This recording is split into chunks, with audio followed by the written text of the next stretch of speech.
ബീഹാറിൽ സംഘർഷമൊഴിയാതെ പട്നയിലെ മക്കാമ മണ്ഡലം തെരഞ്ഞെടുപ്പ് പ്രചാരണത്തിനിടെ കൊല്ലപ്പെട്ട ജൻസുരാജ് പാർട്ടി നേതാവിന്റെ മൃതദേഹം സംസ്കരിക്കുന്നതിനായി കൊണ്ടുപോകുമ്പോഴും വെടിവെപ്പുണ്ടായി. ഭയത്തോടെയാണ് കഴിയുന്നതെന്ന് കൊല്ലപ്പെട്ട ദുലാർ ചന്ദിന്റെ കുടുംബം 24-നോട് പറഞ്ഞു.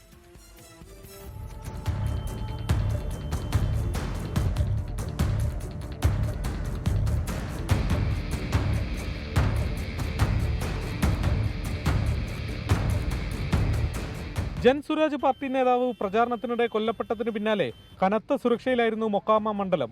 എന്നിട്ടും മൃതദേഹം സംസ്കാരത്തിനായി കൊണ്ടുപോകുമ്പോൾ വീണ്ടും വെടിവെപ്പുണ്ടായി. അന്തിമോപചാരം അർപ്പിക്കാനെത്തിയ RJD സ്ഥാനാർത്ഥി വീണാദേവിയുടെ വാഹനത്തിന് നേരെയും ആക്രമണമുണ്ടായി. മൊക്കാമയിലെ തർത്താർഗാവിൽ വെച്ചാണ് ദുലാർ ചന്ദ് യാദവ് പ്രചാരണത്തിനിടെ കൊല്ലപ്പെടുന്നത്. ഇതിന് തൊട്ടടുത്ത് തന്നെയാണ് അദ്ദേഹത്തിന്റെ കുടുംബ വീടും. വീട്ടിൽ ഇപ്പോഴുള്ളത് സഹോദരനും മക്കളുമാണ്. പാവപ്പെട്ട കർഷക കുടുംബം.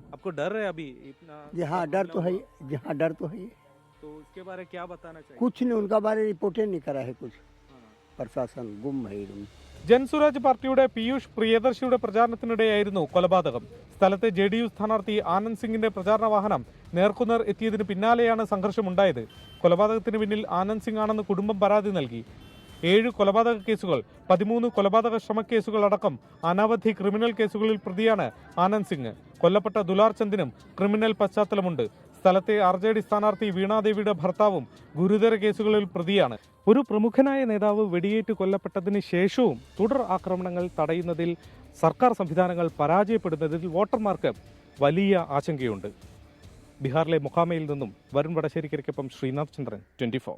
ലോകത്തെവിടെയായാലും ഏത് സമയത്തും 24 വാർത്തകളും ഓഗ്മെന്റഡ് റിയാലിറ്റി പാക്കേജുകളും എക്സ്പ്ലെയിനറുകളും വിശദമായി കാണാൻ ഞങ്ങളുടെ YouTube ചാനൽ നിങ്ങൾക്ക് സബ്സ്ക്രൈബ് ചെയ്യാം.